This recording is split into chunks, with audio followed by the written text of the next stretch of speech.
Hello, if you've been lucky enough to stumble across these plumbing disaster videos, and lucky you, we're going to get down to them in any minute now. But before we do, please click on the subscribe button that's appearing right now in the cards somewhere or other. All those cards are available for you to click on throughout the whole video, and it's going to completely enhance your whole experience of this Plumber Parts disasters. Anyway, I hope you enjoyed today's video, and everyone, hold tight! plumberparts.co.uk. Honest reviews and advice. So number one, Adam Barrett got his sticker. Isn't that good, Adam? I hope you stuck it in a fantastic place, wrapped it round, whatever you wanted to wrap it round. By the way, so everyone knows, we didn't actually send in that little Kiddie Winks bottle of drinky poos. And also, as you can see on that note as well, we're going to be at installer, so click on the card as well. Those cards are available throughout the whole video. Click on the link, go to installer, register, come and say hello, because we're going to be there. Then a stalwart of Plumber Parts, Alan Goldsmith, sent us through a few photos, right? If you're going to be installing TRVs on radiators, then there's certain ways you can do it, aren't there? Certain good ways, certain bad ways. Well, these are a couple of the bad ways. Number one, how are you going to turn this off when it's in a wall? Me not know. I don't know how you're going to turn that thing off. What are people thinking? I'd have thought one of the primary uses and most important of all dishwasher uses is that you can open the front door on it. And you can't here because the TRV head's in the way. And then Alan also found a dead rat, or it looks like a rat, or could it be a dinosaur? Almost looks like a picture that a few of you have sent us in this week on the Facebook messages section, showing the sort of vision of a dinosaur radiator. Do you remember in the mid to late 80s or maybe the early 90s, I know for a lot of your apprentices you weren't even born then, you were just a twinkle in your daddy's eye, but there was a program back then called Bitzer, and the theme tune was bits of this, bits of that, put them all together and what have you got? Well, Andrew Wormsley found this. I mean, this can't have been a plumber, but whoever it was definitely an old Bitzer fan. I mean, they've used a Bud bottle, a Coke bottle by the looks of it, or Pepsi bottle, egg carton as well. I mean, you know, I'm expecting them at any minute now to just wheel out the old Thunderbirds island that everyone made when they were watching Blue Peter back in the day. A little bit of Flexi Friday from Ben. Now, the lovely thing I like about this particular photo, and we do get a lot of fantastic flexible photos come through, but it's the fact that this guy actually clipped the bit of Flexi to the wall. Hey. Celsius Heating has whipped out a MagnaClean. Look at that. That is like the colour of poo-poo. It's definitely doing its job. And when you take it out like that and wash it all down, it is a nice sort of satisfying feeling. I'll tell you what, guys, if any of you have got a great method for cleaning off those magnets, then share it with the world, because sometimes they can be real pigs to get all the stuff off with. I always use a little bit of blue roll and just keep wiping it off until it comes clean. And then also Celsius Heating was at a customer's house, and he said to the customer, do you know where the filling loop is? You know, he'd had a look under the boiler, he'd had a look in the airing cupboard, couldn't find it anywhere. And she was like, oh, that's outside. There it is, look at that, lovely. Nice little bit of washing machine there. I mean, it works, I guess. I mean, at least it makes sure that you're actually going to take the filling loop hose off. If you didn't, it would freeze. Shower installs. I'm going to have to think up some sort of like little funny phrase for shower installs, but Charlie Billington sent this one through. Up and down, in and out. Disgusting. Thanks for your photo there, Charlie Boos. For all you guys who want to be plumbing apprentices out there, and I know there's an absolute massive amount of you wanting to be plumbing apprentices. Number one, I am actually going to do a video on, you know, the best ways to get an apprenticeship, you know, the way to approach plumbers, because a lot of these guys are self-employed people. You know, it's a bit of a risk taken on some 16, 17-year-old lad. It might just be a complete liability sometimes, and it is a big risk, but a lot of the colleges are offering, you know, decent placements for that sort of thing at the moment that take out some of that risk for the self-employed, you know, lone survivors in the world of plumbing. But anyway, Chris Deakin's got an apprentice, and I think it actually might be his son or the boss's son. But look at this. This is what apprenticeships are all about. Rodding out a lovely old drain. Look at that. Doesn't it look like, you know, a big old poo stew? That's what I'm going to call it from now on, a poo stew. But yeah, he's enjoying that. And let's face it, one day, if that lad sticks with it, he's going to have an apprentice, and he'll be the one sitting in the van having the sandwiches while his apprentice robs that beast out. But that's the way we all learn, I'm afraid, guys. And also, Chris Deakin sent us through a lovely little under-sink teaser. I'll tell you at the end of the video what's wrong in this particular picture. Some people should not be allowed to pipe up radiators, or even be near some. I mean, it always takes a little bit of design thought to be able to do it properly, and, you know, a little bit of artistic license. Now, David Liang sent this one through of someone who was obviously in a bit of a spin when they piped this one up. Oh, what's that? The thing is about this that gets me is that they probably could have just twisted the valve around the other way, put a tiny little bend on the pipe and just soldered it on a straight as it comes out of the wall. Well, that's what it looks like to me, but I don't know. David Bones sent us through a photo of when first fixing goes wrong. Where are we going to put the toilet? I don't know, probably in the middle of the room. There we go, we'll just have it there. Everything's good. The only problem is if you need to use a squatty potty. Well, you have actually got one there because you can just rest your feet on that 4-inch. But secondly, you're going to get tripped up every time you come off the boo-boos. And thirdly, where's the disabled access for this loop? Next up, I've always wanted a slightly warmer basin. There's nothing worse than going into a place and finding out that the basin is cold. And Dean Coleman found out that someone's already fixed this problem already. Just put a radiator under the basin. Bang, we're sorted. Nice warm basin. Any problems whatsoever, you can get to it. I mean, that is just a beautiful install, Dean. Thanks ever so much. And then also you sent us through a lovely photo as well, showing us the other side of that shot, showing the beautiful pipework going into that radiator as well.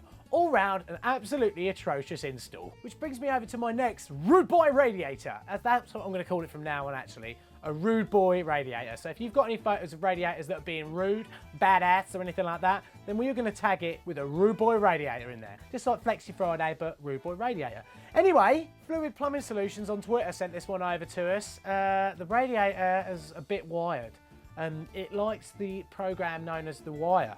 Remember that? The box set The Wire by HBO? Get Bright, like, he couldn't believe how quick his sticker came, to be honest. And also he got a magnet because he moaned so much because he waited 3 months for his sticker. Really sorry about that, Get Bright. I don't know what happened there, man.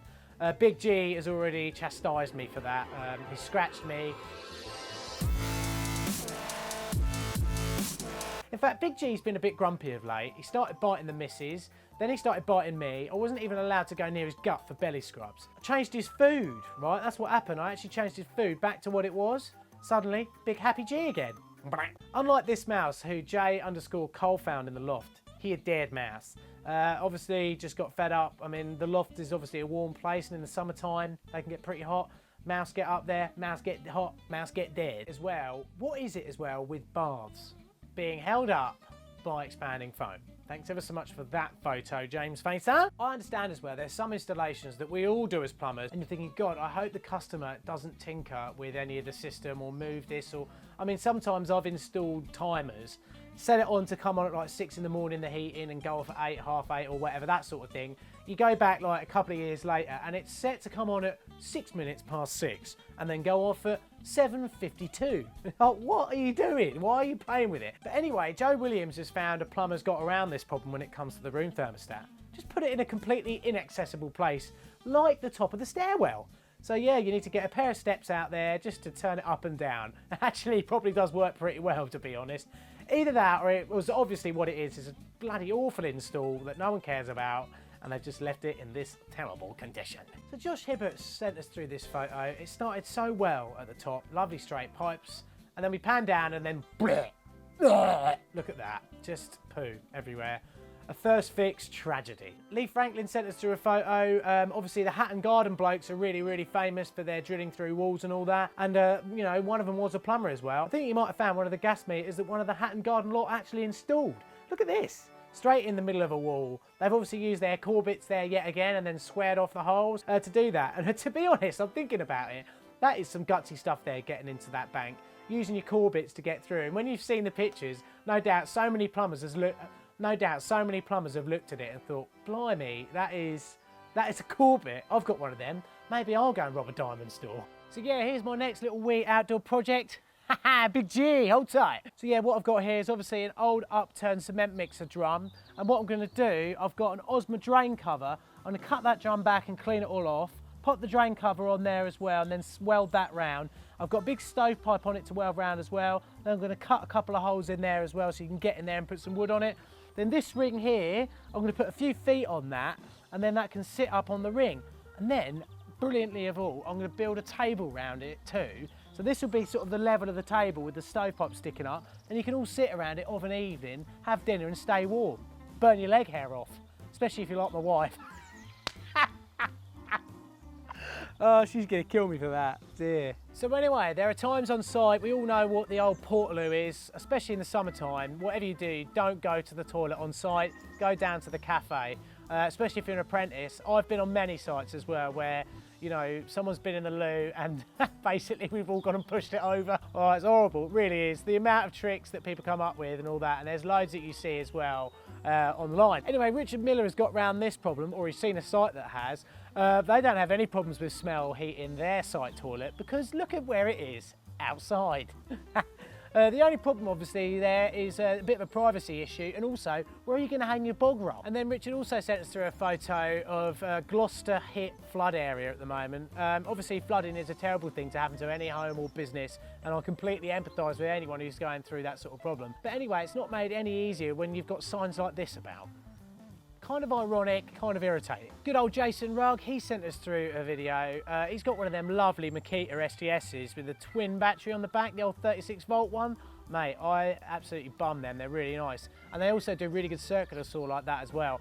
But look, there he is, going through that horrible engineering brick to put in a new waste system into the main manhole. Good luck, Jace, and keep up the good work, mate. Anyway, right, yeah, so there was a competition on Facebook that you guys, if you entered it, you had to share a post that we'd asked you to share, and out of all the people who shared it, they'd win a lovely load of plumber parts garb that was fantastically modelled by Big G. Well, I can tell you now that the winner of that particular competition was this guy here, Sean Miller, chosen at random by, yet again, the Big Fat G. So well done, Sean. Send us over your address, mate, and we'll send you over some of that plumber parts garb, and then you can share that with all the blokes you work with at S&M Plumbing, which sounds a bit sexy.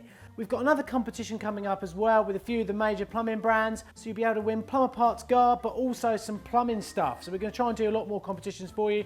But anyway, in the meantime, Sean, well done, mate. Great work there. Anyway, we're going to finish on a high with this lovely photo here from Sam at Chelsea Hall. Absolutely beautiful. Nothing better. I think a few of you have actually sent us this one in, but he was the first one to get it in. Absolutely lovely photo. Going to put a lot of people off doing plumbing, but unfortunately, this is why a lot of us get paid quite a lot of money. So there we go. Stop moaning, the general public. Anyway, I hope you've enjoyed today's plumbing disasters photos and videos. Remember to subscribe to us, and also pop over to our Facebook and Twitter, where you guys can send us through all your photos and videos of plumbing disasters and plumbing related pictures that you find every week. Before we go though, I've got a question for you. Why is it that cats like to eat grass and puke it up?